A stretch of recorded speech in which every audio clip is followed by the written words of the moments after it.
ब्रह्मसूत्र ब्रह्मसूत्र ग्रंथ में page number 950 और 950 पेज के ऊपर से 3 नंबर की पंक्ति है।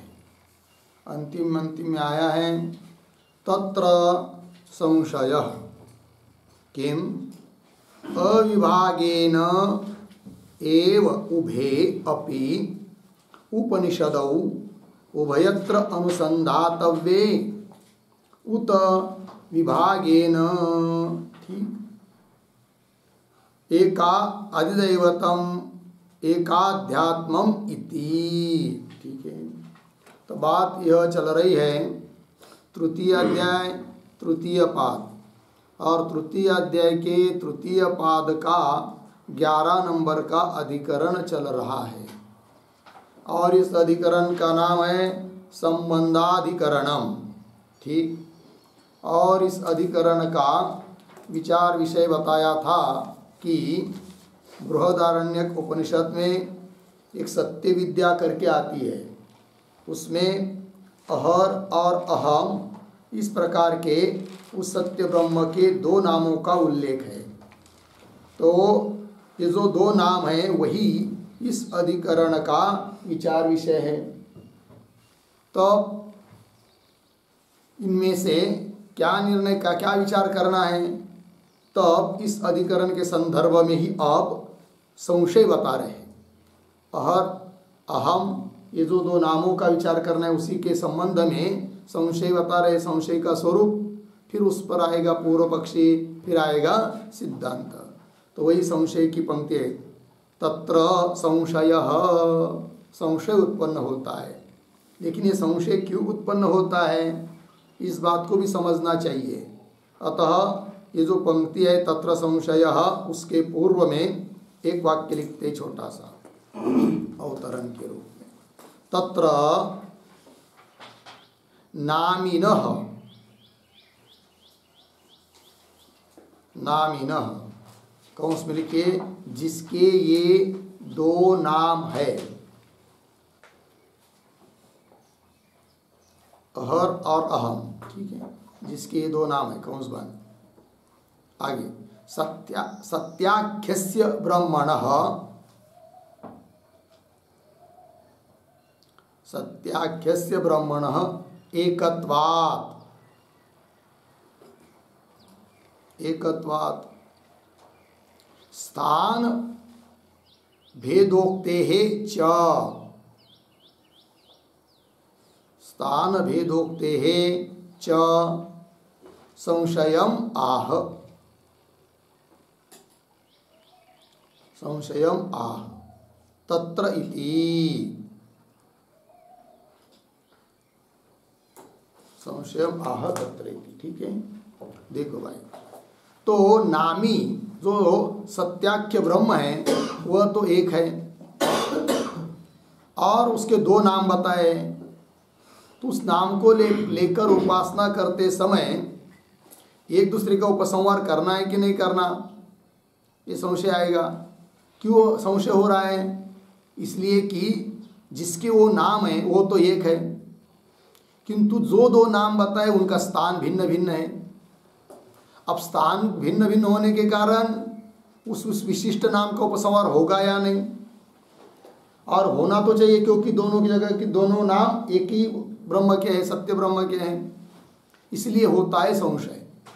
लेकिन उस संशय का स्वरूप क्या, आकार क्या है, वो दे रहे पंक्ति में भाष्य के, तत्र संशय किम अविभागेन, नहीं हाँ, अविभागेन एव उभे अपि उपनिषदौ उभयत्र अनुसंधातव्ये, पहला विकल्प।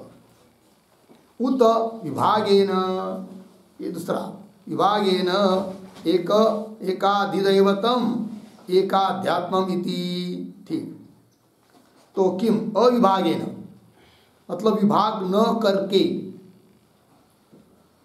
ही उभे दोनों, यह उपनिषद, उपनिषद शब्द का अर्थ कल बताया था क्या, रहस्यात्मक नाम, गुप्त नाम, जो कि 2 नाम है यहाँ, अहर और अहम, आदित्य मंडल में स्थित जो पुरुष है उसका नाम बताया है अहह अर्थात अहर, और आँख में दाहिने आँख में विद्यमान जो पुरुष है उसका नाम बताया था अहम। अब ये जो दो नाम है वो एक ही सत्य ब्रह्म के नाम है। फिर अहर इस नाम को लेकर उपासना करते समय अहम को भी वहाँ समझना है क्या? पहला विकल्प अविभागेन। क्यों? वहाँ अहम इस नाम को लेकर उस ब्रह्म का ध्यान करते समय, उपासना करते समय क्या अहर को भी लेना है क्या? ये पहले विकल्प का ही स्वरूप है परस्पर। या उसका ध्यान करते समय उधर उसको ही लेना केवल, और इधर इसको लेकर ध्यान करेंगे तो केवल अहम को ही लेना, अहर का कोई संबंध नहीं, ऐसी बात है। दोनों में क्या है? उपसंहार दोनों का है या नहीं, ये बात मुख्य। वही कह रहे कि अविभागेन, विभाग न करके ही, अविभागेन एव उभे अपि उपनिषदो, दोनों ये उपनिषद अर्थात दोनों गुप्त नाम अहर और अहम, तो उभयत्र अनुसंधातव्य, एक को लेकर अनुसंधान करते समय दूसरों को भी लेना है, और उसको लेते समय इसको भी लेना है। इस प्रकार अनुसंधान करना है क्या? ध्यान करना है क्या? पहला विकल्प। उत अथवा विभागेन, अथवा विभाग पूर्वक अनुसंधान करना है। कैसे? विभागेन एका अधिदैवतम एकाध्यात्ममिति, है कि नहीं? तो एक आदिदैविक स्थान के संबंध से जो अहर है बस उसको लेकर उसकी ही उपासना करनी है, वहाँ पर अहम को नहीं ले जाना, ऐसा करने हैं क्या? उसी प्रकार क्या आध्यात्म संबंधी जो अहम है, आँख में विद्यमान पुरुष, उसका ध्यान करते समय अहर को नहीं लेना है क्या? ऐसा विभाग पूर्वक उनका ध्यान करना है क्या? या दोनों को मिलाकर इसको उधर लाना उसको इधर लाना, दोनों में क्या है? ये हो गया संशय। एक वाक्य में कहना हो तो इन दोनों का उपसंहार है या नहीं। लग गया बात? आइए आगे। तत्र सूत्रेण उपक्रमते, ठीक है ना? तो सूत्रेण, तो तत्र इत्यादि पंक्ति के ऊपर लिख दीजिए अभी पूर्व पक्ष, और पूर्व पक्षी अपनी बात सूत्र के माध्यम से बता रहा है, क्योंकि यह 22 नंबर का सूत्र पूर्व पक्षी का सूत्र है। इसलिए भगवान भाष्यकार लिख रहे हैं कि तत्र मतलब इस प्रकार का संशय उपस्थित होने पर सूत्रेण एव उपक्रमते, सूत्र से ही आरंभ करते हैं। पूर्व पक्षी सूत्र के माध्यम से ही बोलता है। तो ठीक है, चलो फिर सूत्र का उच्चारण और अर्थ कर लेंगे, उसके बाद आगे का भाष्य देखेंगे। तो लिखिए, सूत्र है संबंधादेव मन्यत्रापि, तो लिखेंगे सूत्रावतरणम बराबर विद्यैक्ये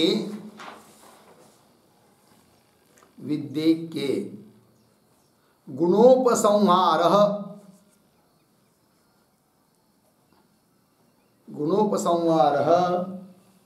शाण्डिल्य विद्यायाम उक्त्वा,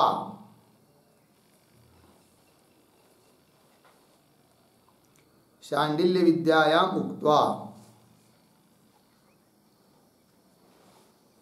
आगे तदैक्ये अपि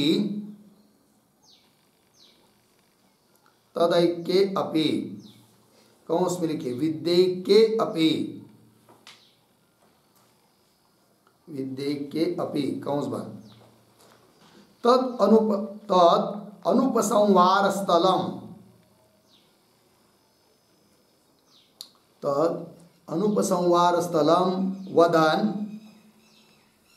वदन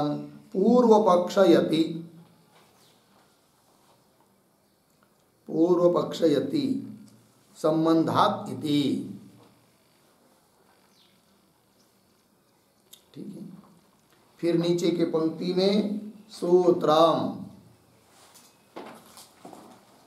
बराबर संबंधादेव मन्यत्रापि 3-3-20 3-3-20 20 नंबर का सूत्र है। और आगे कौंस में लिख के रखिए पूर्व पक्ष सूत्रम,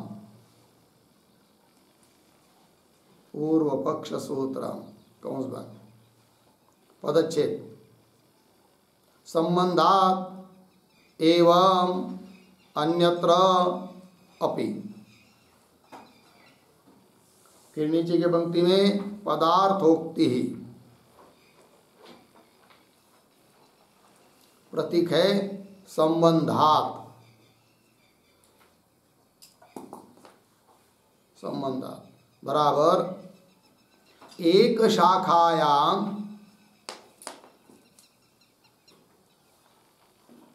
एक शाखायाम विभागेन, विभागेन अधीतायाम, अधीतायाम शाण्डिल्य विद्यायाम, शाण्डिल्य विद्यायाम एक विद्यात्व संबंधात, एक विद्यात्व संबंधात अन्योन्यम, अन्योन्यम गुणोपसंहारः,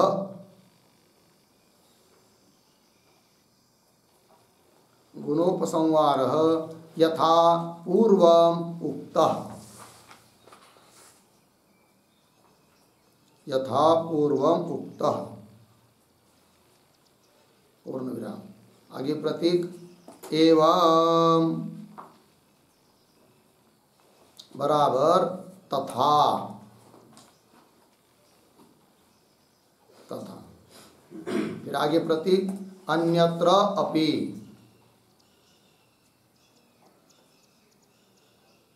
अन्यत्र अपि बराबर भिन्न स्थले अपि,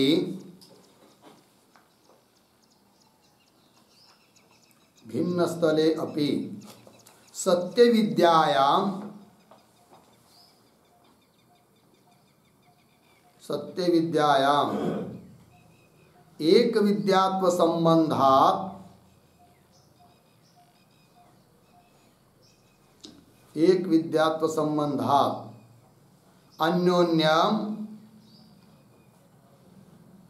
अन्योन्यम गुणोपसंहारः, गुणोपसंहारः भवितुम अर्हति, भवितुम अर्हति इति पूर्वपक्षः, इति पूर्वपक्षः। ठीक है, देखो भाई अर्थ सूत्रावतरण में लिख रहे विद्यैके, विद्या एक रहने पर गुणों का उपसंहार शाण्डिल्य विद्या में बताया था, बताकर पीछे। अब तदैक्यपि विद्या एक रहने पर भी तद अनुपसंहार स्थलम, गुणों का उपसंहार नहीं होता है, ऐसा स्थल को कहते हुए पूर्वपक्षी बोल रहा है। ठीक है, अनुपसंहार स्थलम वदन पूर्वपक्षयति संबंधात इति। ठीक है जी, तो सूत्र आया संबंधात एवं अन्यत्रापि। तो पदार्थोक्ति में लिख रहे हैं संबंधात, मतलब एक शाखायाम विभागेन अधीतायाम शाण्डिल्य विद्यायाम, एक ही शाखा में विभाग पूर्वक दो जगह बताई हुई पठित अधीतायाम शाण्डिल्य विद्यायाम, शाण्डिल्य विद्या में एक विद्या तो संबंधात, किंतु विद्या एक है, एक विद्या तो संबंधात अन्योन्यम परस्पर में गुणोपसंहार यथा पूर्व मुक्त, जिस प्रकार गुणों का उपसंहार पूर्व में बता दिया है। ठीक है ना। एवं तथा अन्यत्र अपि भिन्न स्थले अपि, ठीक है, सत्य विद्यायाम एक विद्यात्व संबंधात, भिन्न स्थल सत्य विद्या, और सत्य विद्या में एक ही वो विद्या होने के कारण, एक ही विद्या के संबंधी वो गुण होने के कारण, भले अन्य अन्य जगह पढ़े हो तो एक विद्यात्व संबंधात, गुणों का संबंध एक ही विद्या के साथ है। और इस नाम का भी, अहम इस नाम का भी, एक विद्यात्व संबंधात अन्योन्यम, दोनों जगहों का, दोनों का परस्पर में गुणोपसंहार भवितुमर्हति, गुणोपसंहार होना उचित है। ये पूर्व पक्षी बोल रहा है, ठीक है ना। हाँ चलिए, तो अवतरण में जो लिखा था, तो विद्ये के गुणोपसंहारम शांडिल्य, गुणोपसंहार शांडिल्य विद्या में उक्त्वा, विद्या एक होने पर गुणों का उपसंहार शांडिल्य विद्या में कहकर, तदैक्ये भी, विद्या एक होने पर भी, है कि नहीं, कभी कभी उसका उपसंहार नहीं होता है, ये बताएंगे सिद्धांत। किंतु अभी बोल रहा है कौन? पूर्व पक्षी। अनुपसंहार सलम वदन कहते हुए फिर पहले पूर्व पक्षी बोल रहा है अपनी बात, ठीक है। चलो फिर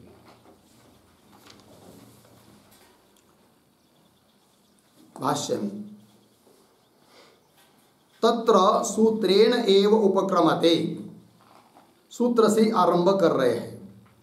तो क्या आगे, यथा शांडिल्य विद्यायाम विभागेन अपि अधीतायाम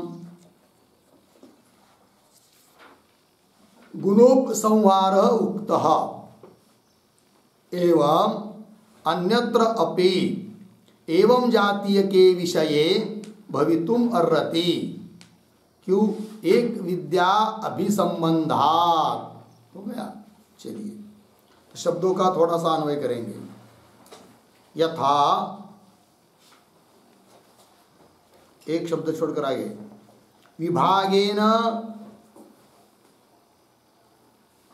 अधीतायाम, उसके पीछे अपि, विभागेन अधीतायाम अपि, और पीछे शांडिल्य विद्यायाम, आगे गुणोपसंहार उक्त, आगे सरल है। देखो भाई अर्थ, और ये जो पंक्ति चालू हो रही है, यथा शांडिल्य विद्यायाम, यथा के पहले एक वाक्य लिखते हैं छोटा सा, दृष्टांत संगत्या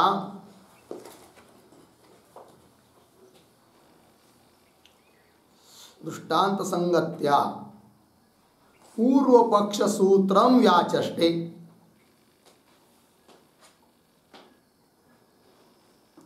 पूर्व पक्ष सूत्रम व्याचष्टे यथा इति। अब दृष्टांत संगति से पूर्व पक्षी सूत्र की, पूर्व पक्षी के सूत्र की व्याख्या कर रहे हैं। तो अर्थ देखिए भाई, यथा क्या, विभागेन अधीतायाम अपि शांडिल्य विद्यायाम, विभाग पूर्वक अधीत, अधीतायाम पठितायाम, विभाग पूर्वक जिसका पाठ हुआ है, एक ही शाखा में अलग अलग दो जगह उसका पाठ हुआ है शांडिल्य विद्या का, जो कि पीछे के अधिकरण में बता चुके हैं। तो अधीतायाम है नहीं, यथा विभागेन अधीतायाम अपि, विभाग पूर्वक उसका पाठ किया है तो भी, शांडिल्य विद्यायाम, उस शांडिल्य विद्या में गुणोपसंहार उक्त, गुणों को उपसंहार बता चुके हैं। एवं उसी प्रकार अन्यत्र अपि, अन्य जगह भी एवं जातीय के विषये भवितुम अर्हति, इस प्रकार के विषय में ऐसा हो सकता है। तो एवं जातीय के विषय, एवं जातीय मतलब इस प्रकार का विषय, कैसा विषय? एवं जातीय के, इसका अर्थ लिखिए, यथा, यथा पूर्वत्र, पूर्वत्र शांडिल्य विद्यैक्यात्, शांडिल्य विद्यैक्यात् उपसंहारः उक्तः, उपसंहारः उक्तः अर्धविराम। एवं अन्यत्र अपि,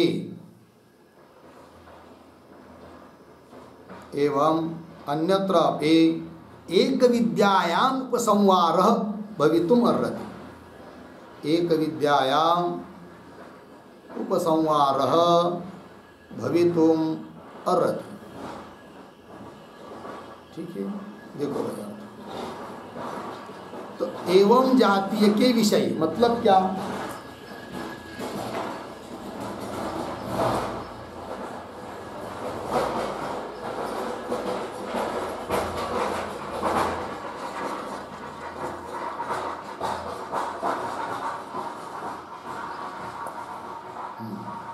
एवं जातीय की मतलब जैसे पूर्व में शांडिल्य विद्या एक होने पर गुणों का उपसंहार बताया, उसी प्रकार अन्यत्र भी, अन्यत्र मतलब अन्य जगह, और कहा किस प्रकार की जगह पर? एक विद्यायाम, उस प्रकार अन्य उपनिषदों में, अन्य शाखा में भी कई एक विद्या है तो वहां पर भी गुणों का क्या समझना चाहिए? उपसंहार समझना चाहिए।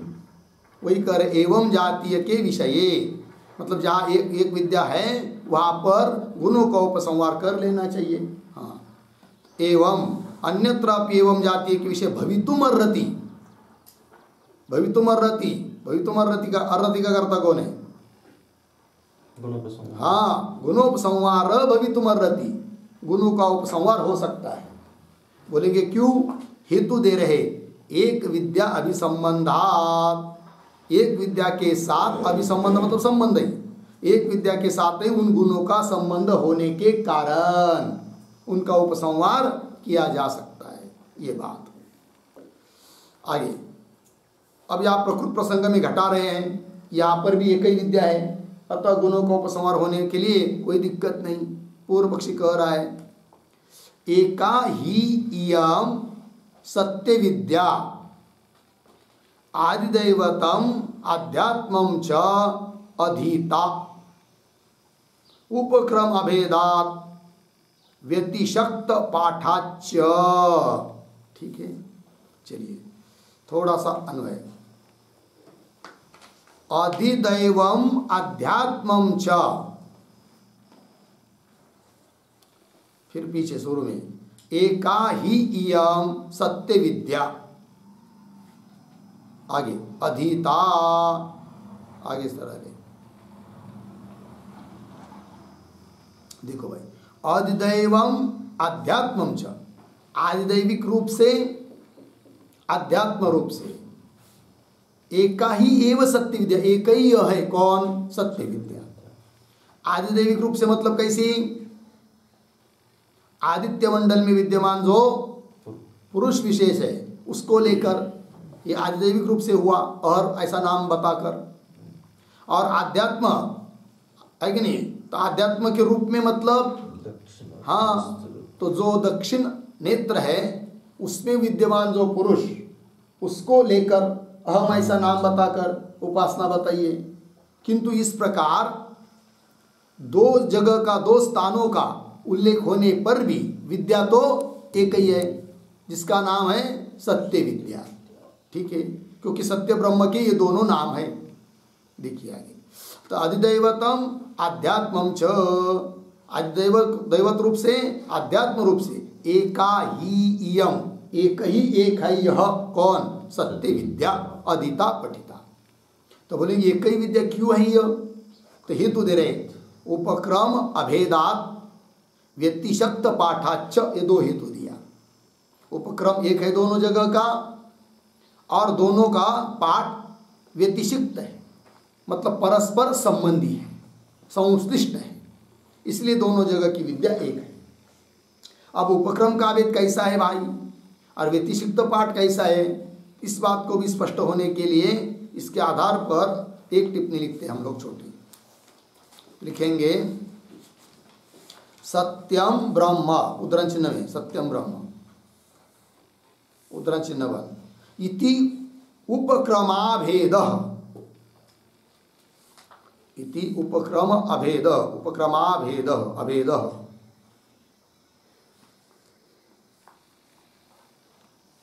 अर्धविराम, तथा आगे उद्धरण चिन्ह में तावेतौ, तौ एतौ, तावेतौ अक्षादित्य पुरुषौ, अक्षादित्य पुरुषौ अन्योन्यस्मिन् प्रतिष्ठितौ, अन्योन्यस्मिन् प्रतिष्ठितौ, उदाहरण चिन्ह बन बृहदारण्यक 5:5-1 आगे। इत्यत्र आदित्य रश्मीनाम चक्षुषी, आदित्य रश्मीनाम चक्षुषी अर्धविराम चक्षुषः च, चक्षुषः च आदित्ये प्रतिष्ठानात्, आदित्ये प्रतिष्ठानात् इति एवं, इति एवं व्यतिषिक्त पाठः,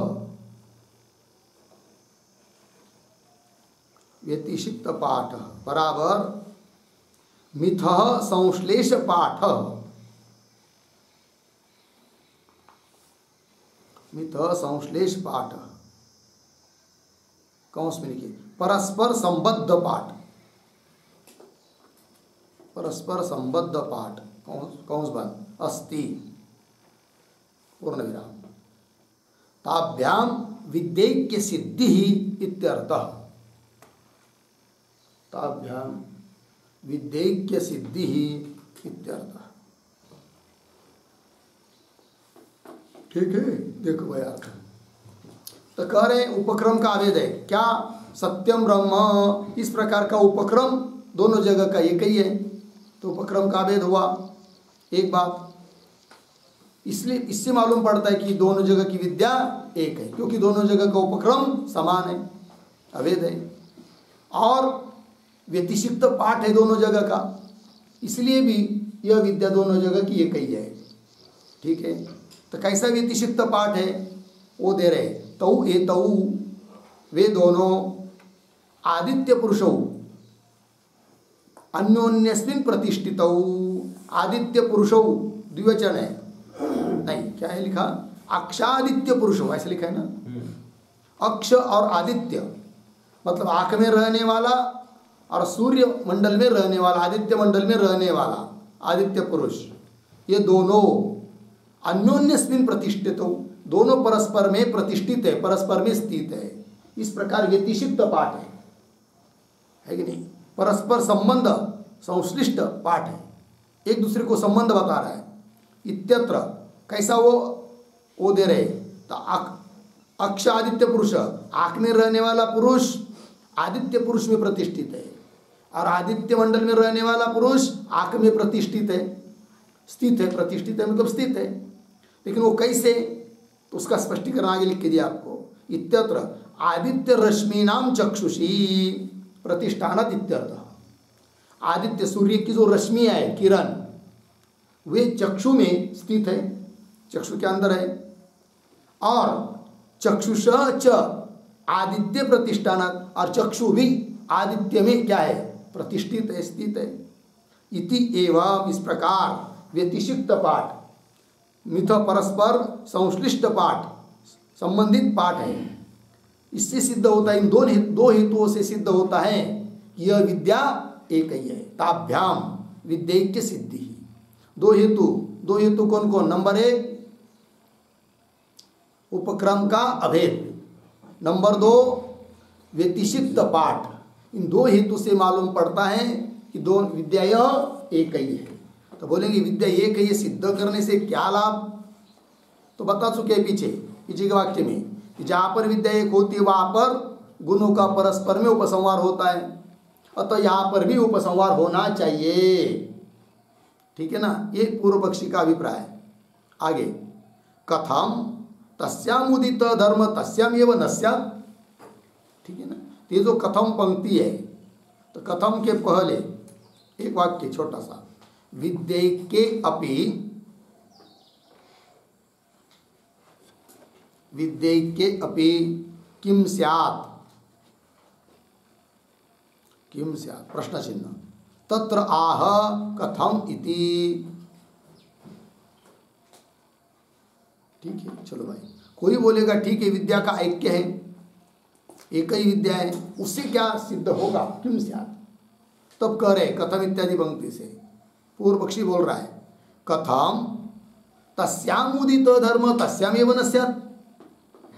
तस्याम, तस्याम का अर्थ क्या होगा, तस्याम का अर्थ लिखिए एकस्याम विद्यायाम, उस एक ही विद्या में उदित धर्म कथित धर्म तस्याम एव कथम न स्यात्, कैसा नहीं होगा अर्थात होगा, यह उसका मतलब है। विद्या तो ये कही है ना, तो उसी विद्या में बताए हुए धर्म वही विद्या अन्य जगह भी कही जा रही है, तो वो विद्या उधर क्यों नहीं होंगे, अर्थात होंगे, ये कह रहे हैं।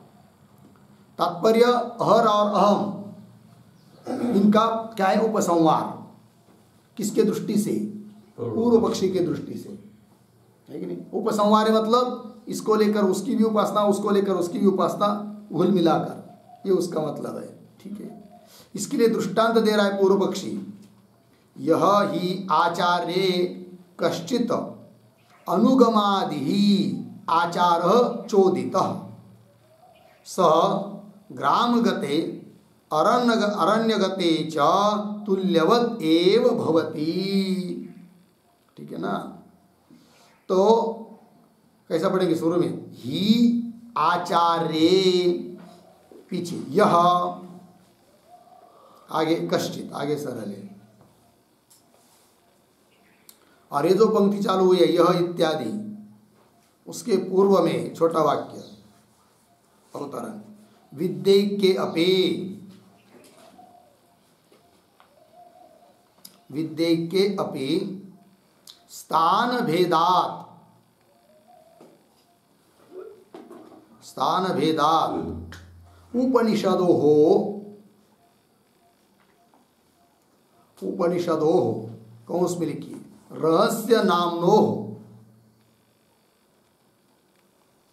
रहस्य नाम्नोः कौंस बार असंकरः स्यात्, असंकरः स्यात् इति आशंकाम्, इति आशंकाम् दृष्टान्तेन परिहरति, दृष्टान्तेन परिहरति यह इति। देखो भैया, तो विद्यैक्ये अपि, विद्या एक होने पर भी, स्थान तो भिन्न भिन्न है ना, एक आदित्य मंडल को लेकर बोल रहे, आँख नेत्र को लेकर बोल रहे हैं, स्थान वेदात, तो उपनिषदों हो रहस्य नाम, उनका असंकर होना चाहिए, एक दूसरे के साथ वो नहीं लेने चाहिए, उपसंहार नहीं होना चाहिए, अनुपसंहार ही रहना चाहिए। ऐसी कोई शंका करेगा तो उस आशंका का उत्तर दृष्टांत देकर दे रहा है कौन, पूर्व पक्षी। वो कहेगा कि भले स्थान भिन्न हो किंतु विद्या तो एक है, अतः दोनों उपनिषदों का अर्थात गुप्तो नामों का संकर है, उपसंहार है, एक को लेकर उपासना करते समय दूसरे को लाना है, ये बोल रहा है कौन, पूर्व पक्षी, दृष्टांत देकर। क्या है उसका दृष्टांत, दृष्टांत को देखिए, ही क्योंकि आचार्य यह कश्चित अनुगमादि आचार चोदित, आचार्य, आचार्य सप्तमी, आचार्य के विषय में, किसी गुरु के विषय में जो कोई अनुगमादि आचार चोदित, अनुगमन इत्यादि आचार का विधान किया गया है, स ग्रामगते अरण्यगते च तुल्यवदेव भवति। फिर वह आचार्य वे गुरु चाहे गांव में रहें चाहे अरण्य में रहे, है कि नहीं, दोनों जगह भी वो एक जैसा ही होता है, जो विधि विधान किया हुआ आचार है कि नहीं। तो यहाँ पर एक पद आया है अनुगमादि, ये क्या अनुगमादि, तो उसका अर्थ लिखिए शिष्यैहि गुरोः अनुसरणम,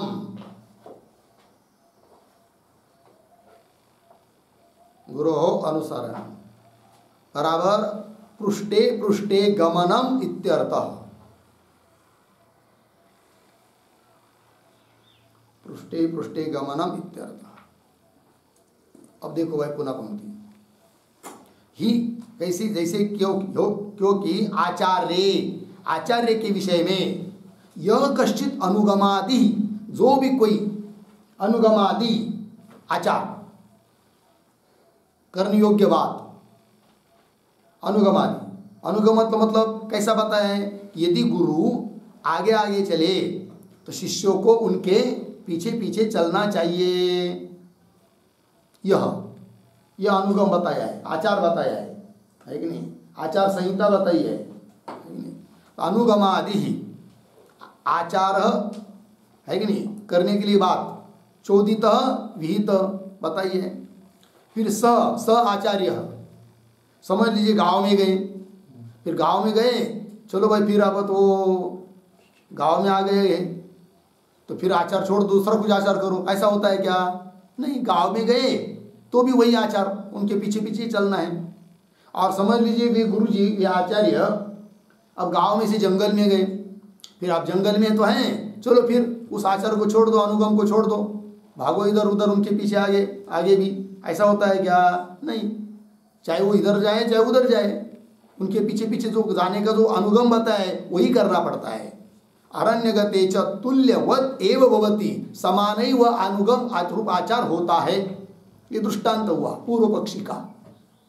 उस प्रकार सत्य विद्या, चाहे वो आदित्य मंडल को लेकर उपासना करने के लिए बताई हो, चाहे वो नेत्र को लेकर दक्षिण आंख में विद्यमान पुरुष को लेकर वो उपासना करने के लिए बताई हो, है तो वो सत्य विद्या एक ही है ना, एक ही गुरु होते, एक ही गुरु, कई अरण्य में जाए चाहे गांव में जाए, एक ही उनका आचार होता है। उस प्रकार सत्य विद्या इधर बताई हो चाहे उधर बताई हो, ठीक है ना, किंतु जो अनुगम है वो तो समान ही होगा, है कि नहीं। अर्थात आदित्य मंडल में विद्यमान पुरुष को लेकर जब उपासना करेंगे तो उसको भी उधर ले आएंगे, इधर ले आएंगे। किसको? जो अहम नाम से बताया गया आंख में विद्यमान पुरुष के लिए उपासना बातें, उसको भी इधर ले आएंगे। और उधर करते समय, क्योंकि वो विद्या और ये विद्या दोनों एक ही है कि नहीं। और उधर जब उपासना करेंगे आंख में विद्यमान जो पुरुष है उसको लेकर, अहम शब्दों को लेकर, तब वहां पर भी ले आएंगे इधर उसको। किसको? अहर नाम से जो बताया है आदित्य मंडल में विद्यमान पुरुष, उसको, क्योंकि दोनों जगह की विद्या एक है, उसमें तो कोई बदल हुआ नहीं है कि नहीं। इस प्रकार बोल रहा है कौन? पूर्व पक्षी। तो ग्राम गते अरण्य गते च तुल्यवदेव भवति, लग गया आगे। तस्मात् उभयो अपि उपनिषदो हो उभयत्र प्राप्ति ही इति, ठीक है ना। तो ये जो पंक्ति है तस्मात्, तस्मात् के पर एक छोटा वाक्य अवतरण के रूप में, विद्ये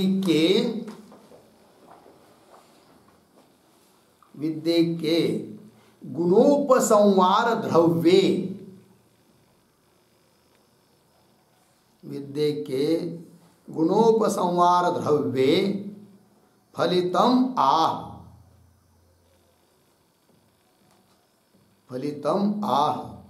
तस्मात् इति,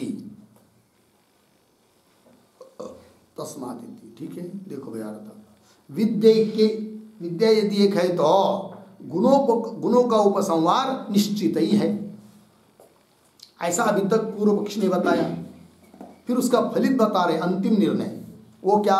तस्मात् उभयोः अपि उपनिषदो, दोनों जगह का जो उपनिषद मतलब गुप्त नाम, रहस्यात्मक नाम, उनका उभयत्र, दोनों जगह, दोनों नामों का दोनों जगह उपसंहार है, अर्थात प्राप्ति है, उपसंहार है, संग्रह है कि नहीं।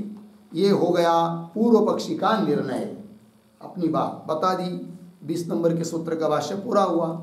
फिर आगे चलते हैं, आगे के सूत्र का उत्तरण भाष्य देखिए। एवं प्राप्ते प्रतिविधत्ते, इस प्रकार पूर्व पक्षी प्राप्त होने पर प्रतिविधत्ते मतलब समाधीयते, समाधान दिया जाता है, उत्तर दिया जाता है कि नहीं। पूर्व पक्षी के प्रश्न का उत्तर दे रहे सिद्धांती सूत्र के माध्यम से। तब सूत्र आया तो सूत्र का उच्चारण और अर्थ कर लेंगे। न वा विशेषात्। न वा विशेषात्। ठीक है, लिखते इस सूत्र का अर्थ। सूत्रावतरणम उद्धरण चिन्ह में तस्य उपनिषद उद्धरण चिन्हवान इति उभयत्र तच्छब्देन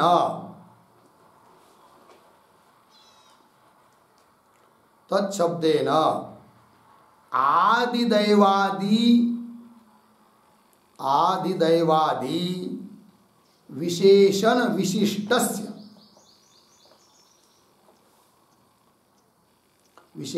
विशिष्टस्य पुरुषस्य एव परामर्शात्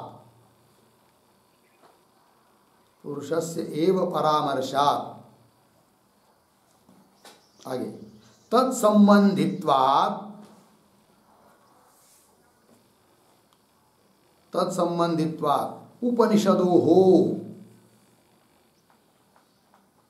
उपनिषदो कौंस में लिखिए रहस्य नामनो हो कौंस बन आगे स्वरूप मात्र संबंधिता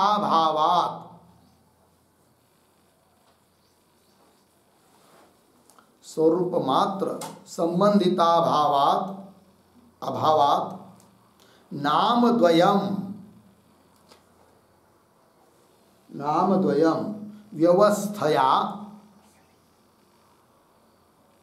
व्यवस्थया कौंस में लिखिए अनुपसंहारेण कौंस बंद आगे उपास्यम इति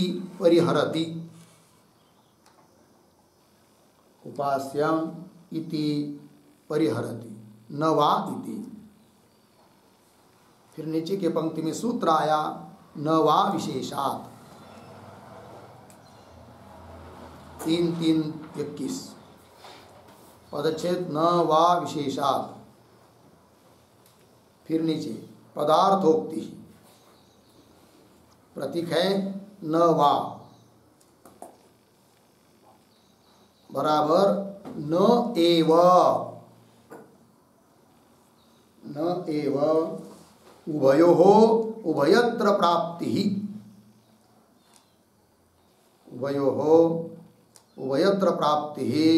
वक्तुं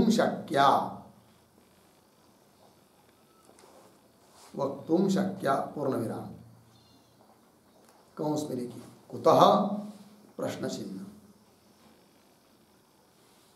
आगे की तरफ बांध देकर कौंस बंद। फिर आगे प्रतीक है विशेषात् बराबर उद्धरण चिन्ह में तस्योपनिषद अहर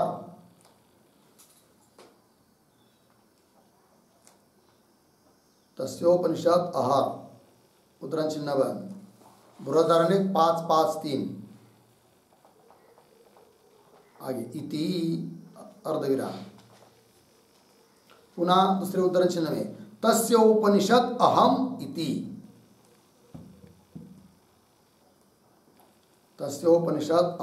उद्धरण चिन्ह बंद बृहदारण्यक 5-5-4 आगे च उपासना स्थान विशेष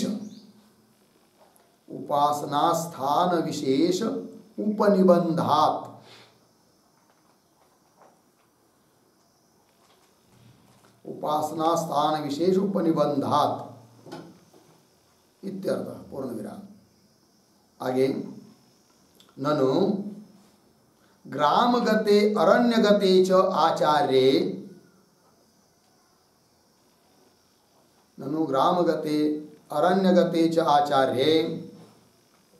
यथा अनुगमादि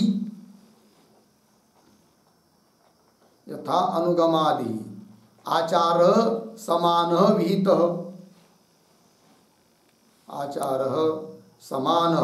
विहितः अर्धविराम। तथा इह अपि,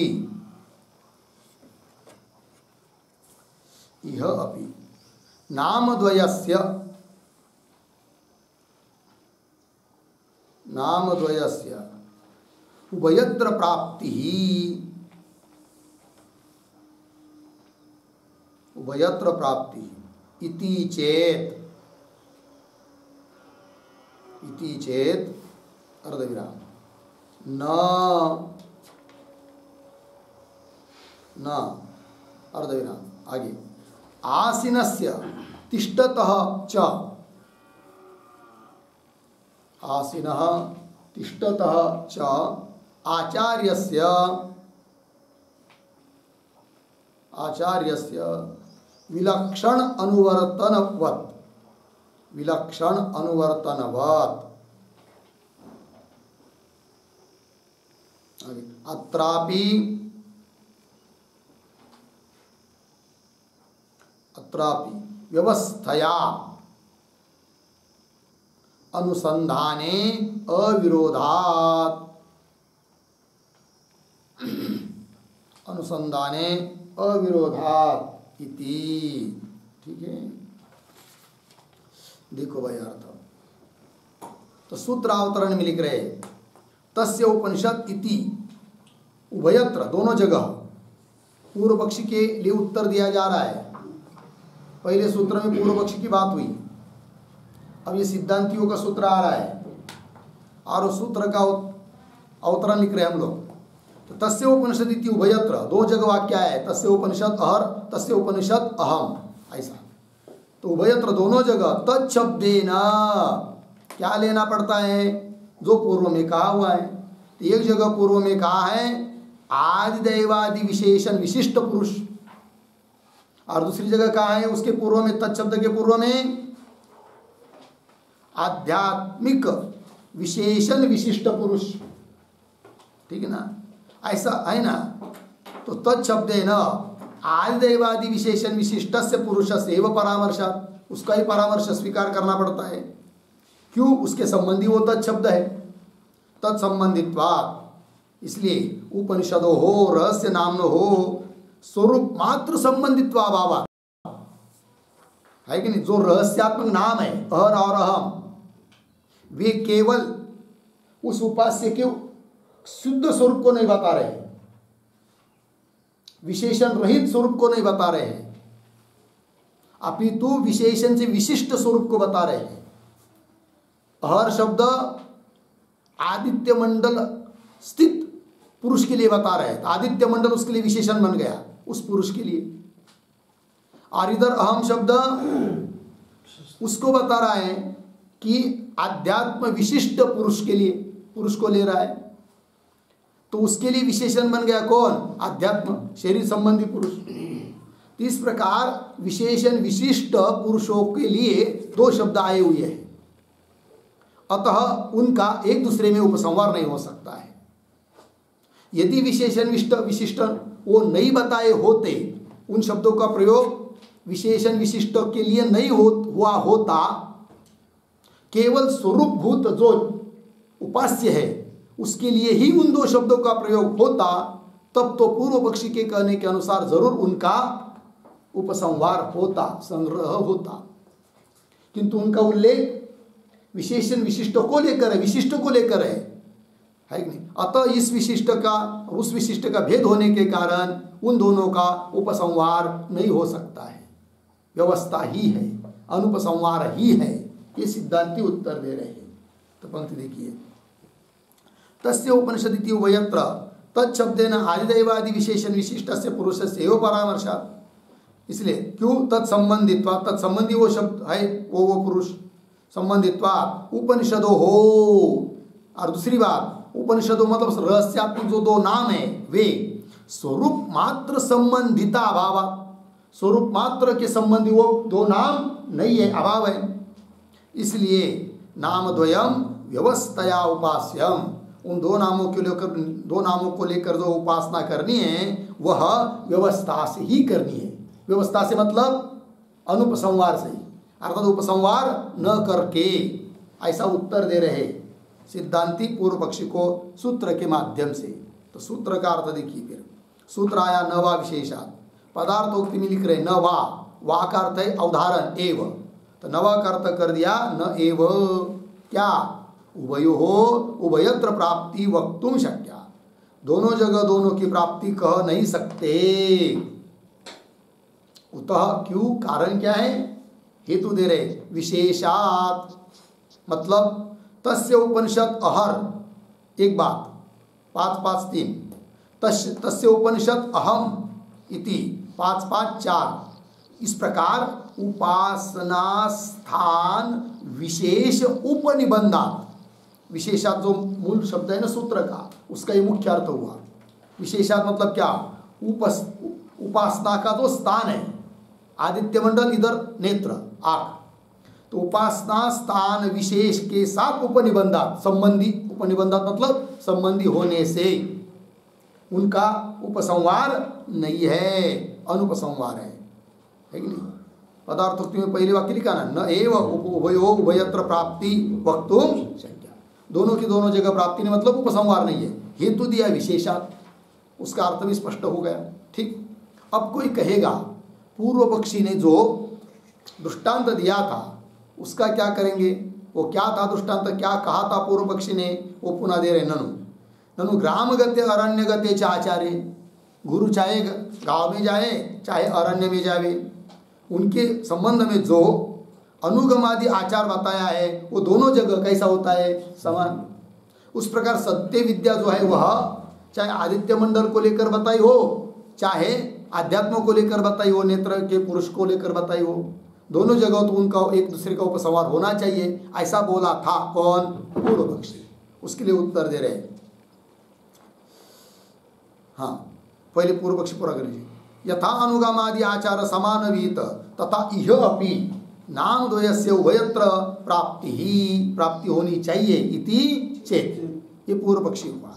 उत्तर दे रहे न, बोलेंगे क्यों, तो जैसे तुम्हारा दृष्टांत विषम है, सिद्धांती बोल रहे हैं, हे पूर्व पक्षी तुम्हारा जो दृष्टांत है वो कैसा है, विषम है। वो भाष्य में उसका स्पष्टीकरण होगा। और हमारे पास भी हमारी बात को सिद्ध करने के लिए क्या है, दृष्टांत है। वो कैसे, वो दे रहे आसीनस्य तिष्ठतः च आचार्यस्य, आचार्य गुरु वही है, किंतु वो जब बैठ गए तो उस संबंध में जो अनुगम बताया, आचार आदि बताया है वो अलग है। और जब वो खड़े रहते तब उस समय उस प्रसंग में अलग आचार बताया है, तो गुरु तो एक ही है, अलग अलग आचार हुआ। उसी प्रकार सत्य विद्या एक होने पर भी स्थान भेद है, इसलिए उपसंहार नहीं होगा। ये सिद्धांती आसीनस्य बैठे हुए, तिष्ठतः खड़े हुए, आचार्यस्य विलक्षण अनुवर्तनवत्, भिन्न भिन्न अनुवर्तन है, भिन्न भिन्न रूप से उनकी सेवा है। क्योंकि शास्त्र में बताया है गुरु यदि खड़े हैं तो शिष्य को खड़ा होना चाहिए, और गुरु यदि बैठे तो शिष्य को भी गुरु बैठने के बाद बैठना चाहिए, है कि नहीं। और गुरु खड़े होते तो उनके पीछे खड़ा होना चाहिए। तो खड़े होने पर जो अनुवर्तन बताया वो बैठने समय नहीं, बैठते समय जो बताया वो खड़े होते समय नहीं है, अलग अलग है कि नहीं। ऐसा थोड़ी है कि गुरु बैठे हुए हैं तो भी खड़े रहे, चाहे गुरु खड़े हैं तो बैठ जाए, ऐसा तो बताया नहीं है। तो ये कई गुरु होने पर भी क्या आचार अनुगम वगैरह क्या बताया, अलग अलग है। उसी प्रकार यहाँ सत्य विद्या एक होने पर भी स्थान का भेद बताया हुआ है, इसलिए उनका उपसंहार नहीं होगा। ये सिद्धांति आसीन तिष्ठत चाचार्य से विलक्षण अनुवर्तनवत् अत्रापि व्यवस्थया, मतलब अनुपसंहार से ही अनुसंधान होना चाहिए, उसमें कोई विरोध नहीं, अनुसंधाने अविरोधात्। हो गया जी। आइए भाई अब भाष्य में चलते हैं। न वा उभयत्र, नहीं उभय क्या है, न वा न च नहीं दिखाई दे रहा, न वा उभयो हो उभयत्र प्राप्ति, ठीक है ना। तो इसके ऊपर लिखिए सिद्धांत, सिद्धांति अपनी बात बोल रहे हैं। और न वा के पहले एक छोटा वाक्य भी लिखते हैं, अवतरण। वा शब्दस्य वा शब्दस्य अवधारणार्थत्वम्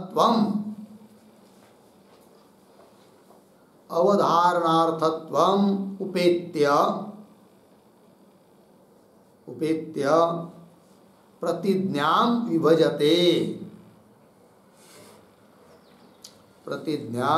विभजते न वा इति।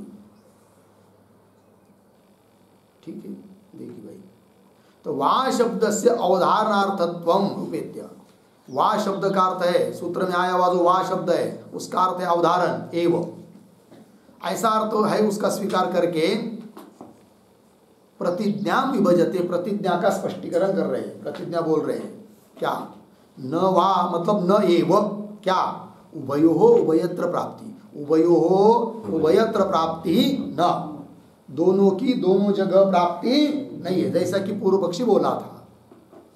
प्रश्न करेंगे सिद्धांतियों को, कस्मात्, क्यों दोनों की दोनों जगह प्राप्ति नहीं है, कस्मात्, उत्तर दे रहे विशेषात्, सूत्रस्थ पद है प्रतीक, विशेषात् का अर्थ है स्थान भेदात्, दोनों का स्थान भिन्न भिन्न है, उसी का स्पष्टीकरण कर रहे आगे की पंक्ति में।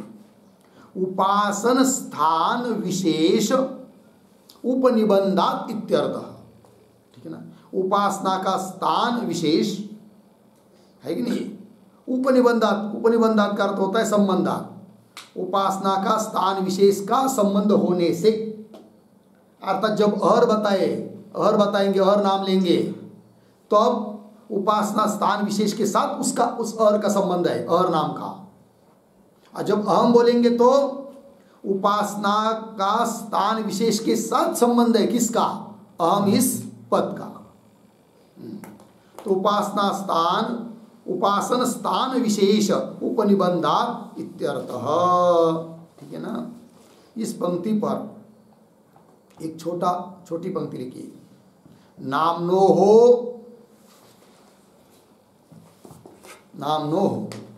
उपासन स्थान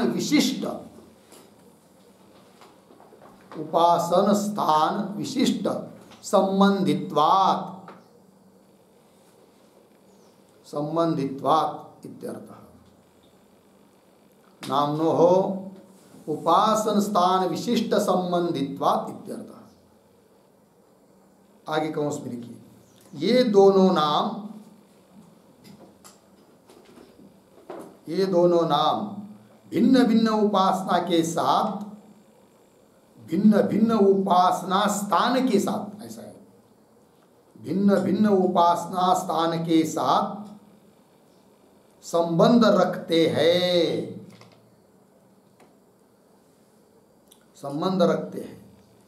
हो गया।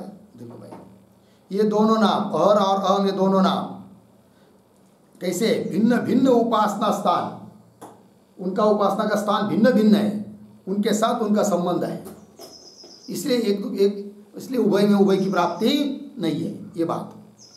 चलिए भाई, उपासन स्थान विशेष उपनिबंधात् इत्यर्थ। आगे, कथम स्थान विशेष उपनिबंध इति, आक्षेप कर रहा है पूर्व पक्षी, कथम के ऊपर लिखिए आक्षेप।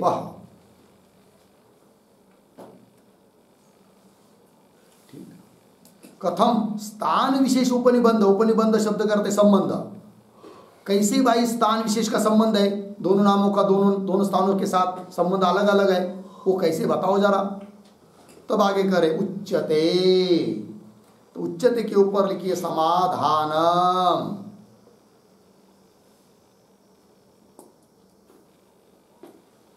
ठीक, और उच्यते के पर एक छोटा वाक्य अवतरण, उपनिषदोः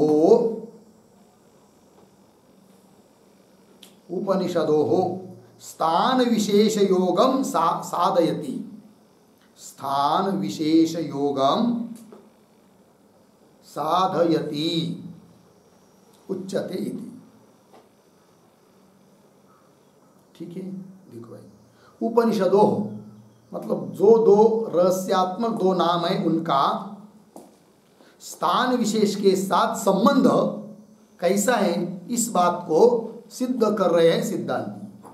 उच्यते इत्यादि पंक्ति। तो पंक्ति देखिए उच्यते य एष एतस्मिन् मंडले पुरुषः इति आदिदैविकं पुरुषं प्रकृत्य तस्य उपनिषद अहम नहीं अहर इति श्रावयति। ठीक है, देखो भाई एक बात अर्थ देखिए। तो सत्य विद्या का प्रसंग जहाँ आता है बृहदारण्यक उपनिषद में, वहाँ पर एक वाक्य है यह एष एतस्मिन् मंडले पुरुष, जो यह इस आदित्य मंडल में पुरुष है। इस प्रकार आदिदैविकम पुरुषम प्रकृत्य, आदिदैविक पुरुष को लेकर प्रस्तावना की है, उपक्रम किया है, आरंभ किया है। फिर उसके आगे वाक्य आता है तस्य उपनिषद अहर। तो यहाँ पर तस्य शब्द, उसमें तत् सर्वनाम है। फिर वो तत् सर्वनाम किसको ग्रहण करेगा? उसको ही ग्रहण करेगा जो उसके पूर्व में है। और पूर्व में कौन है?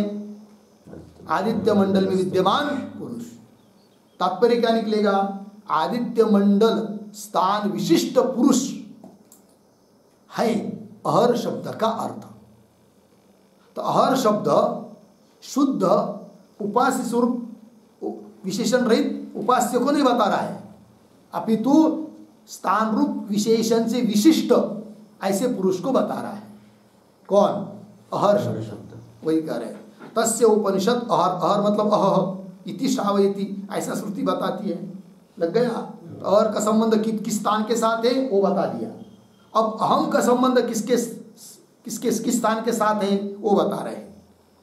यह अयम दक्षिणे अक्षन पुरुषः इति ही आध्यात्मिकं पुरुषं प्रकृत्य तस्य उपनिषद अहम इति श्रावयति इत्यर्थ। ठीक, देखिए भाई। तो यह अयम दक्षिणे अक्षन पुरुष, जो यह दक्षिण आँख में विद्यमान पुरुष है। आँख नेत्र, दक्षिण दाहिना उजवा, तो वो उजवा दाहिने आँख में विद्यमान जो पुरुष है, इस प्रकार आध्यात्मिकम पुरुषम, शरीर संबंधी पुरुष का उपक्रम किया है, प्रकृत्य प्रस्तावना किया है, उपक्रम किया है, आरंभ किया है, बताना शुरुआत कर दी है। ठीक है ना? फिर उसके आगे वाक्य आता है तस्य उपनिषद अहम। फिर यहाँ पर जो तत् शब्द है तस्य में जो तत् सर्वनाम है कि नहीं, वो किसका परामर्शक होगा, किसका ग्राहक होगा? हाँ, वो उसका ही ग्राहक होगा कि उसके पूर्व में जिसको बताया है। फिर उसके पूर्व में किसको बताया है? हाँ, अक्ष में विद्यमान पुरुष, आँख में विद्यमान पुरुष, उसको बताया है। अतः आध्यात्म विशिष्ट पुरुष के साथ संबंध है किसका? अहम इस शब्द का। तो दोनों शब्दों का संबंध, दोनों नामों का संबंध उस स्थान विशिष्ट पुरुष के साथ है, न कि विशेषण रहित पुरुष के साथ है। इतनी बात लगी? चलिए, तस्य उपनिषद अहम इति। आगे चलिए, तस्य इति च एतत् सन्निहित अवलंबनम सर्वनाम। ठीक है ना? तस्य इति, दोनों जगह तस्य शब्द आया है। दोनों जगह मतलब कहाँ पर? पहले वाक्य में कहाँ पर? तस्य उपनिषद अहर, इसमें आया हुआ तस्य तत्शब्द। और दूसरा वाक्य तस्य उपनिषद अहम। हाँ, तस्य उपनिषद अहम, यहाँ पर आया हुआ तस्य में आया हुआ तत्शब्द, ये दो हुई। तो तस्य इति च एतत् मतलब तस्य, यह जो सर्वनाम है, तत्शब्द का रूप है, अर्थात तत् सर्वनाम है, वह सन्निहित अवलंबनम सर्वनाम। वो सन्निहित का अवलंबक है। कौन? सर्वनाम है कि नहीं? इस पर एक वाक्य लिखी छोटा सा। न ही सर्वनाम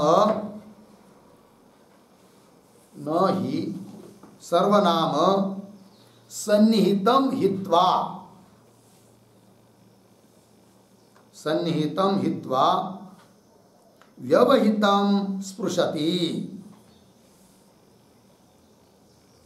व्यवहितं स्पृशति इत्यर्थः। ठीक है, देखो भाई अर्थ।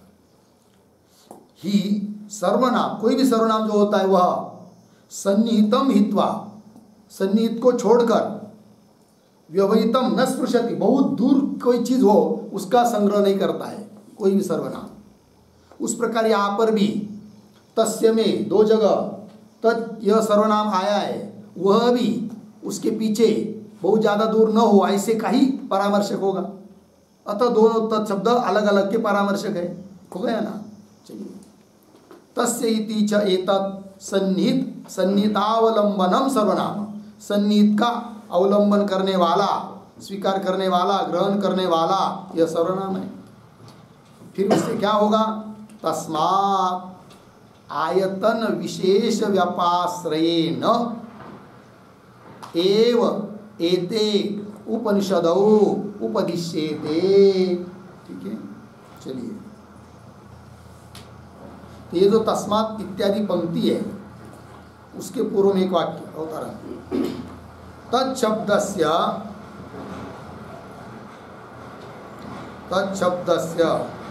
विशिष्टार्थत्वे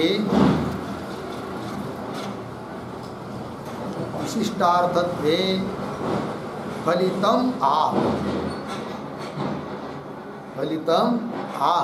तस्मात् इति। ठीक है, देखो, तत्शब्द से विशिष्टार्थत्वे, तत्शब्द विशिष्टार्थक है। ये जो बात बताई अभी पीछे पीछे उसका फलित क्या तब करे, तस्मात् आयतन विशेष व्यापाश्रयेन एव एते उपनिषदौ उपदिश्यते। ये जो दो उपनिषद है, रहस्यात्मक जो दो नाम है, वे उनका जो उपदेश हो रहा है वो कैसा हो रहा है, आयतन विशेष व्यापाश्रय। आयतन स्थान, उपासना का स्थान, और उपासना का स्थान विशेष जो है अलग अलग, उसके व्यापाश्रयेन, व्यापाश्रयेन का अर्थ लिखिए संबंधेन। आयतन मतलब स्थान, उपासना का स्थान। ठीक है ना, तो फिर देखिए, तो उपासना का स्थान विशेष के संबंध से ही ये दो उपनिषद अर्थात रहस्य नाम बताए गए हैं, उनका उपदेश किया गया है स्थान विशेष को लेकर। इतनी बात लगी, आगे चलिए। और ऐसी स्थिति में फिर कुतः उभयो उभयत्र प्राप्ति है कि नहीं। यदि अलग अलग विशिष्ट का वाचक वे दो नाम है तो उभयो उभयत्र प्राप्ति कुतः, दोनों जगह दोनों की प्राप्ति कैसी होगी, अर्थात नहीं होगी। अर्थात पूर्व पक्ष ने जो कहा था कि उपसंहार होगा वह नहीं होगा, ये इसका मतलब निकला। ठीक है, चलिए आगे। ननु एक एवायम अधिदैवतम अध्यात्मं च पुरुषः एकस्यैव सत्यस्य ब्रह्मणः आयतन द्वय प्रतिपादनात्। अब आक्षेप कर रहा है पूर्व पक्षी, तो ये जो ननु इत्यादि पंक्ति उसके ऊपर लिखे आक्षेप।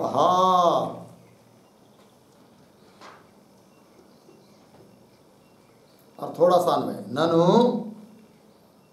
दो शब्द जोड़कर अधिदैवतम अध्यात्मं च, पीछे एकः एव अयम, आगे पुरुषः, आगे सरल है। पूर्व पक्ष आक्षेप कर रहा है। और ये जो ननु इत्यादि पंक्ति है उसके पीछे एक वाक्य लिखे होता है, विशेषण भेदे अपि, विशेषण भेदे अपि विशेष्य अभेदात्, विशेष्य अभेदात् उपसंहारः स्यात्,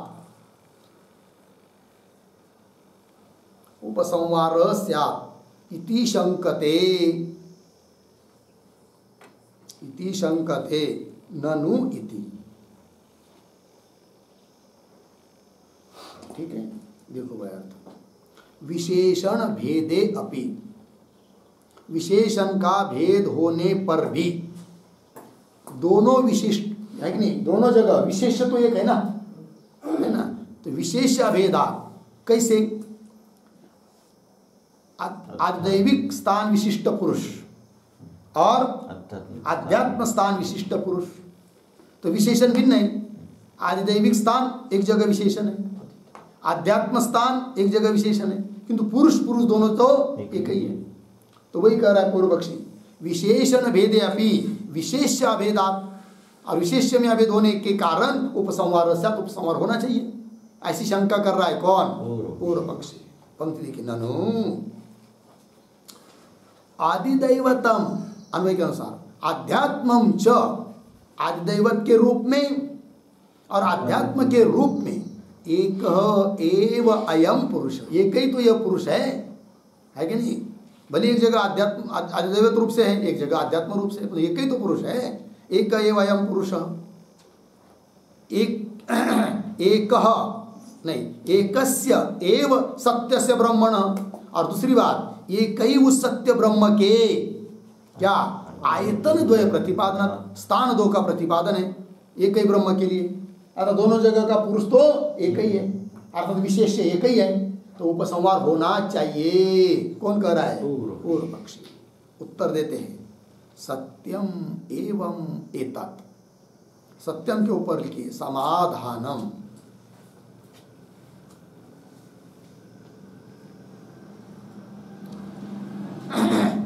और सत्यम के ऊपर एक वाक्य, विशेष अभेदम अंगीकरोति, विशेष अभेदम अंगीकरोति सत्यम इति।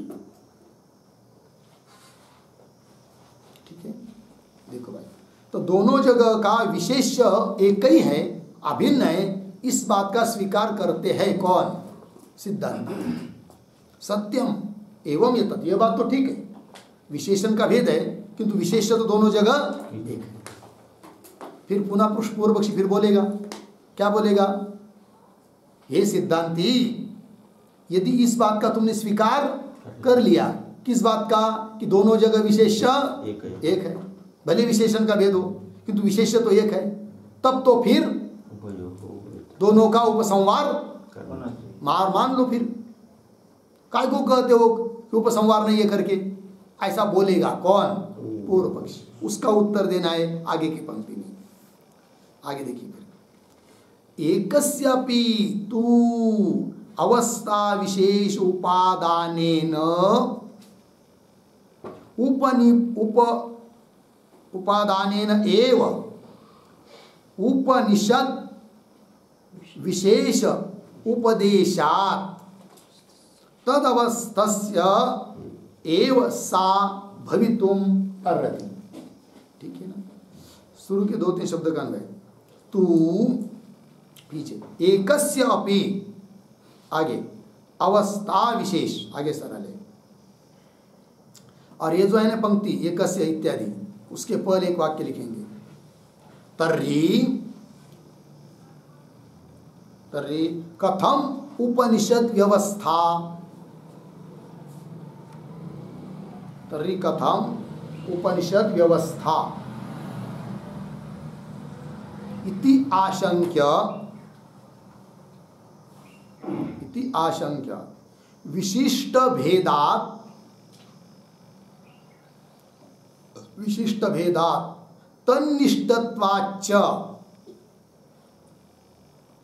तन्निष्ठत्वाच्च तयोः कौंस में लिखिए नामनोः कौंस बन इति आह एकस्येति पूर्ण विराम, कौंस में लिखिए स्थान भेदेन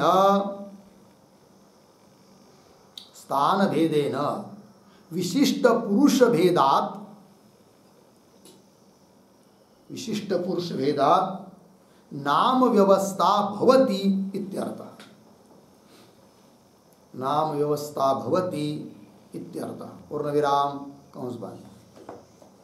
देखो भाई, तर्हि कथम उपनिषद व्यवस्था, ये पूर्व पक्षी की शंका। पूर्व पक्षी शंका क्यों आएगी? क्योंकि पीछे के वाक्य में सिद्धांतियों ने स्वीकार कर लिया सत्यम एवं एतत्, क्या दोनों जगह विशेष्य एक है, भले विशेषण का भेद हो, विशेष एक है।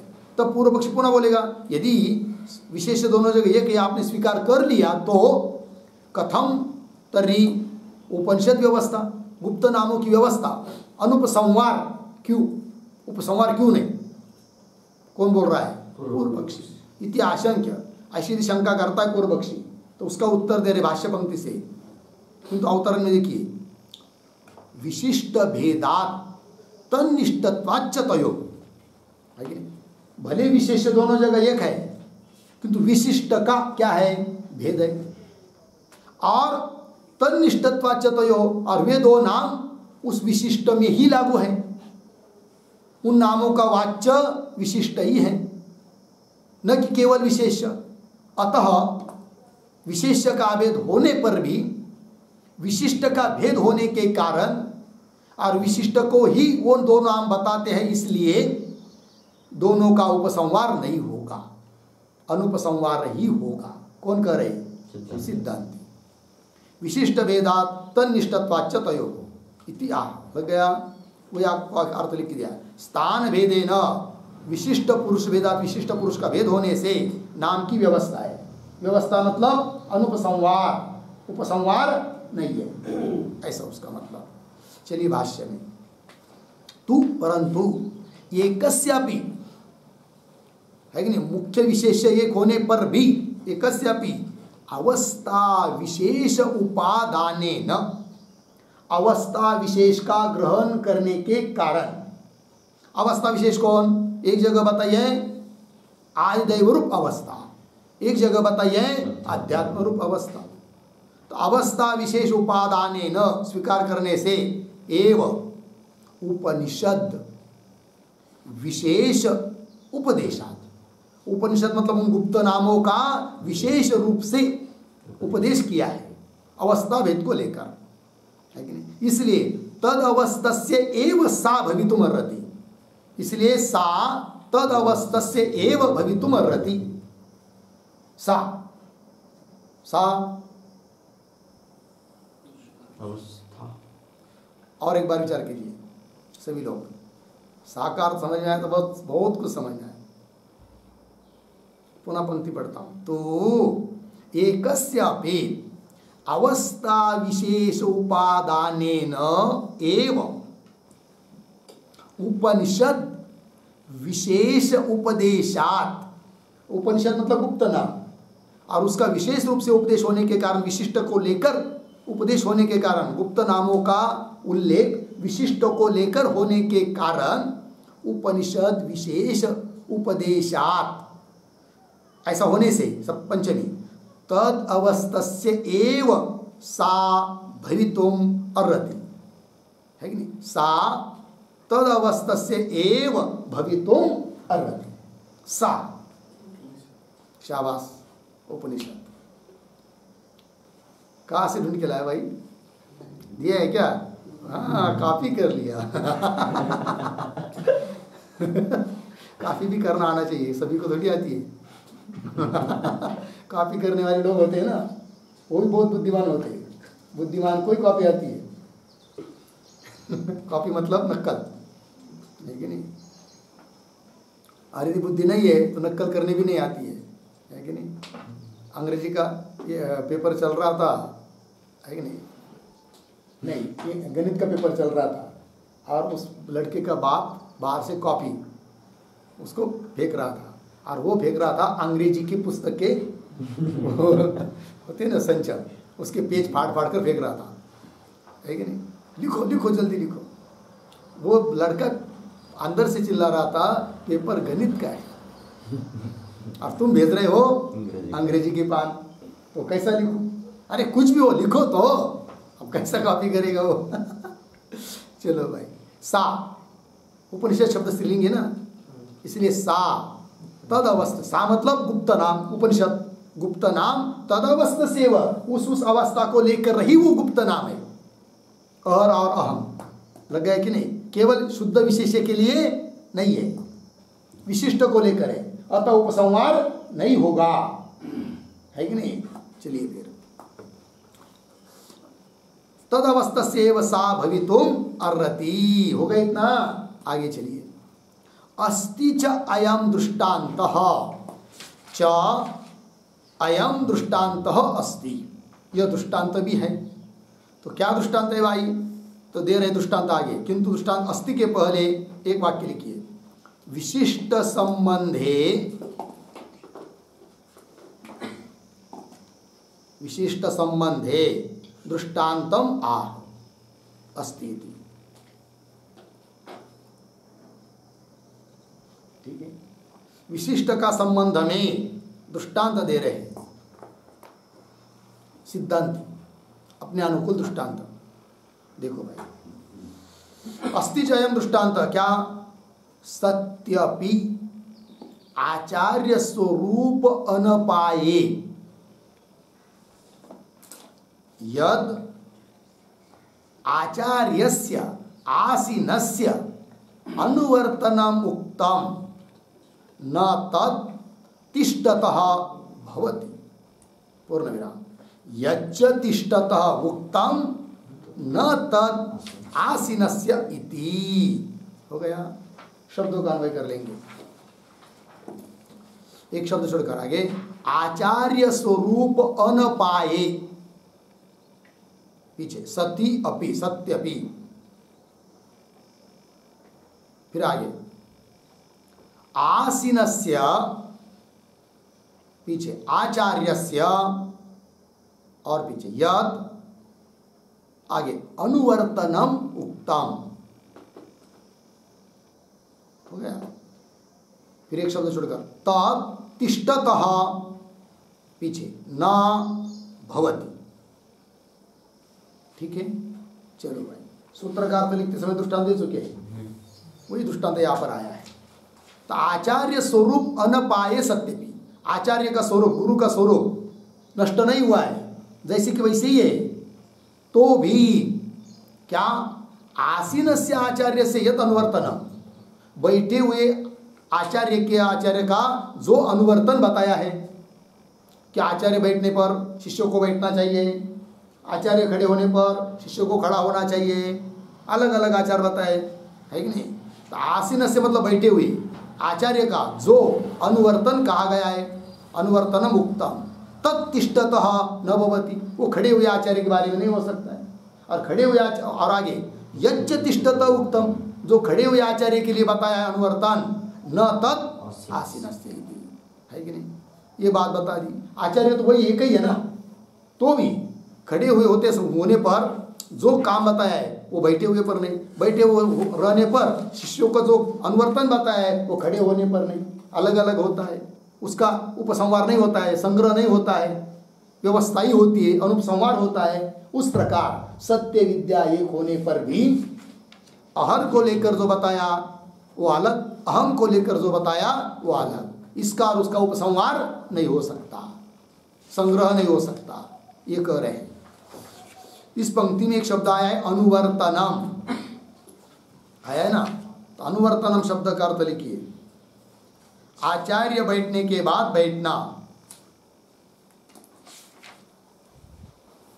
आचार्य बैठने के बाद बैठना, और खड़े होने पर शिष्यों ने खड़ा होना, शिष्यों ने खड़ा होना, यह अनुवर्तन है। हो गया जी? चलिए आगे आगे। ग्रामारण्ययोः तु आचार्य स्वरूप अनपायात् तत्स्वरूप अनुबद्धस्य च धर्मस्य ग्राम आरण्यकृत विशेषाभावात् उभयत्र तुल्यवद् भावः इति अदृष्टान्तः सह। ठीक, पूर्व पक्षी में तो आपने बात सिद्ध करने की दृष्टांत दिया था ना, किंतु सिद्धांती बोल रहे पूर्व पक्ष को जो तुमने दृष्टांत दिया था वह विषम है। कैसे? उस बात को स्पष्ट कर रहे। पहले थोड़ा शब्दों का अन्वय कर लेंगे। दो शब्द छोड़कर आगे तू, फिर पीछे ग्राम आरण्ययोः। आगे आचार्य स्वरूप अनपायात। आगे सरल तू परंतु। अब ये जो पंक्ति चालू है ना ग्राम आरण्ययोः, उसके पहले एक छोटा वाक्य लिखिए अवतरण के रूप में। ननु विपरीते अपि दृष्टान्तः। ननु विपरीते अपि दृष्टान्तः दर्शितः इति अर्धविराम तत्र आह ग्राम आरण्ययोः इति पूर्णविराम। आगे एक वाक्य लिखिए तत्स्वरूप उपाधौ उक्तत्वात्। स्वरूपाधौ उक्तत्वात् युक्तम तुल्यत्वम्।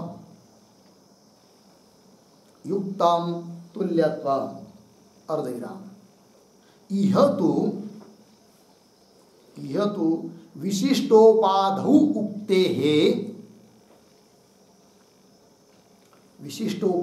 उक्तेः व्यवस्था।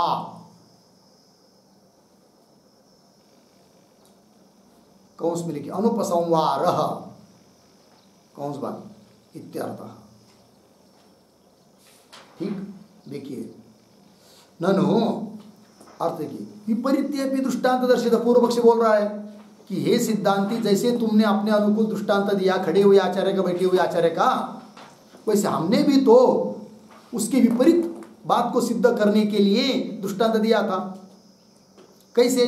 ये सिद्धांती तुमने जो दृष्टांत दिया बैठे हुए आचार्य का और खड़े हुए आचार्य का, वो इसलिए दिया कि आचार्य एक होने पर भी धर्म का उपसंहार होता नहीं है, वैसे विद्या एक होने पर भी उपसंहार नहीं होगा गुणों का, इसलिए तुमने दृष्टांत दिया। किंतु उसके विपरीत बात के लिए है कि नहीं, उपसंहार होने के लिए हमने भी तो दृष्टांत दिया है। क्या कि आचार्य एक ही है, चाहे वो गांव में जाए चाहे अरण्य में जाए, तो उनके पीछे पीछे चलना रूप जो धर्म है वो तो समान ही होता है, उसमें तो कोई बदल होता नहीं है, उपसंहार होता है धर्म का, है कि नहीं।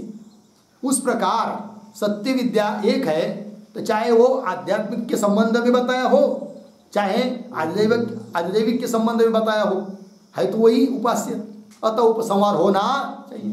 तो उपसंहार होने के लिए हमने दृष्टांत दिया था, और सिद्धांति ने दृष्टांत दिया वो किस लिए? उपसंहार नहीं है धर्मों का, इस बात के लिए उसके विपरीत दृष्टांत दिया था। किसने? पूर्व पक्षी ने, उपसंहार होने के लिए। वही लिखा ननु विपरीते अपि दृष्टांत दर्शित। तत्र उस दृष्टांत के बारे में अब सिद्धांति बोल रहे हैं उस पूर्व पक्षी को। तो क्या बात है यहाँ पर, वो आपको आगे की पंक्ति में लिख के दी। तत्र स्वरूप उपाधौ उक्तत्वात्। पूर्व पक्षी का जो दृष्टांत है वो स्वरूप उपाधि को लेकर है, केवल आचार्य के स्वरूप को लेकर ही है कि आचार्य जंगल में गए चाहे गांव में गए, है कि नहीं। किंतु गांव विशिष्ट आचार्य, अरण्य विशिष्ट आचार्य, ऐसा कुछ बताया नहीं। विशिष्ट केवल आचार्य को लेकर बताया है, मूलभूत स्वरूप को लेकर धर्म बताया है। उसका तो दोनों जगह समान रहना ठीक ही है। और हमारे यहाँ अंतर है, वो कैसे? देखिए तत्र स्वरूप उपाधौ उक्तत्वात् युक्तम तुल्यत्वम्। यह तो सिद्धांत की बात नहीं, यह तो विशिष्ट उपाधौ उक्ते हैं, किंतु यहाँ पर तो विशिष्ट उपाधि है ना, आध्यात्म विशिष्ट पुरुष, आदिदैव विशिष्ट पुरुष, है कि नहीं। इस प्रकार उपाधि को लेकर है, और हमने जो दृष्टांत दिया है वो हमारे लिए अनुकूल है, हमारा दृष्टांत, क्योंकि वो भी उपाधि को लेकर है। वो कैसे? तो आचार्य दोनों जो एक होने पर भी, है कि नहीं, क्या आसीन विशिष्ट आचार्य, उनके लिए अलग धर्म है, और खड़े हुए तिष्ठत विशिष्ट आचार्य, खड़े हुए आचार्य, उनके लिए अलग धर्म है। अतः उनका उपसंहार होता नहीं है, क्योंकि उपाधि क्या विशिष्ट उपाधि को लेकर ये बात चल रही है। सिद्धांत में भी विशिष्ट बात को लेकर चर्चा चल रही है। कैसे? आध्यात्म विशिष्ट पुरुष और आदिदैव विशिष्ट पुरुष, उसके लिए अलग अलग नाम है।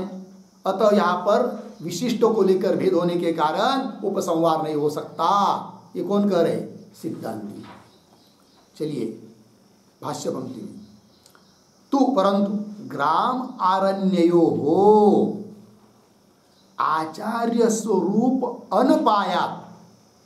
गांव और अरण्य में आचार्य का स्वरूप में कोई बिगड़ता नहीं है, वही एक ही है, कोई विशेषण भी उसमें लगा हुआ नहीं है। अनपायात, उसमें कुछ अंतर नहीं आया विशेषण को लेकर, कोई विशेषण दिया नहीं है।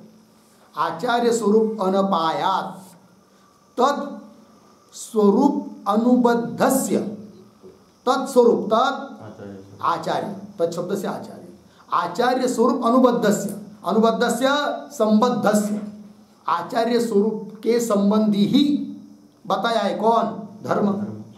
अनुबद्धस्य धर्मस्य, कौन सा धर्म? गमनाख्य धर्म, उसके पीछे पीछे जाना रूप धर्म। ग्राम और दूसरी बात, ग्राम आरण्यकृत विशेषाभाव, ग्राम और आरण्य जो विशेषण है उसको लेकर कोई विशेष धर्म बताया नहीं है, है ना। तो ग्राम आरण्यकृत विशेष अभावात, विशेष का अभाव है कि नहीं, इसलिए उभयत्र, दोनों जगह तुल्यवत भाव, दोनों जगह का अनुवर्तन, गांव में रहने वाले आचार्य और वो जंगल में गए आचार्य, वो दोनों जगह का अनुवर्तन एक जैसा है कि नहीं, तुल्यवत भाव इति। इस प्रकार अदृष्टान्तः सह अदृष्टांत, अर्थात पूर्व पक्षी ने दिया हुआ दृष्टांत कैसा है? अदृष्टांत मतलब विषम दृष्टांत है। लग गया जी, ये बात हो गई। तो ये जो असंबंध, सॉरी स अदृष्टांत ऐसा पद आया है ना, उसके ऊपर एक टिप्पणी पे, प्रतिदृष्टान्तस्य, प्रतिदृष्टान्तस्य कौंस में लिखिए पूर्व पक्षिणः दृष्टान्तस्य,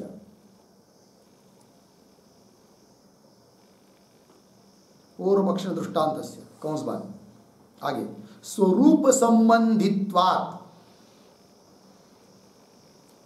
स्वरूप संबंधित्वात् अर्धविराम, आगे प्रकृते विशिष्टे ध्येये, प्रकृते विशिष्टे ध्येये दृष्टान्तत्वं नास्ति इत्यर्थः, दृष्टान्तत्वं नास्ति इत्यर्थः। ठीक, देखिए भाई अर्थ, प्रतिदृष्टान्तस्य, प्रतिदृष्टांत मतलब पूर्व पक्षी का दृष्टांत, सिद्धांत के लिए विरोधी दृष्टांत, विषम दृष्टांत, वो कैसा है? स्वरूप संबंधित, स्वरूप संबंध को लेकर है, केवल आचार्य के स्वरूप को लेकर धर्म है। और प्रकृत प्रसंग किसका चल रहा है? प्रकृते विशिष्टे ध्येय, या ध्येय कौन है? विशिष्ट है, अतः उसके लिए, उस विशिष्ट ध्येय के लिए, ध्येय में वो दृष्टांत विषम है, वो दृष्टांत नहीं बन सकता, पूर्व पक्ष का दृष्टांत। ये बात हो गई, इसलिए अदृष्टांत कह दिया।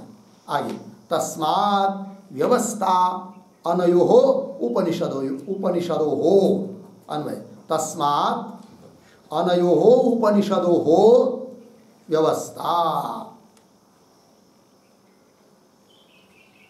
तस्मात् के पहले एक छोटा वाक्य, विशिष्ट उपाधि उक्ति फलम आह, विशिष्टोपाधि उक्ति फलम आह तस्मात्, विशिष्ट उपाधि जो दो जगह बताई है, वो कहने का फल तात्पर्य क्या निकला वो अब दे रहे। तस्मात् भाष्य में अनयोः उपनिषदो, अनयो ये दो, कौन? उपनिषद, उपनिषद मतलब रहस्यात्मक नाम, अहर और अहम, उन दोनों का क्या है? अनुपसंहार, उसको यहाँ के शब्द में कह रहे व्यवस्था। तस्मात् अनयो उपनिषदयो व्यवस्था, व्यवस्था मतलब अनुपसंहार, उपसंहार नहीं है, अलग अलग ही है। उसको लेकर उधर उपासना करो, इसको लेकर इधर उपासना करो, इसको उधर मत ले जाओ, उसको इधर मत लाओ, ये कह दिया सिद्धांतियों ने। हो गया जी, 21 नंबर के सूत्र का भाष्य यहाँ पर पूरा हुआ।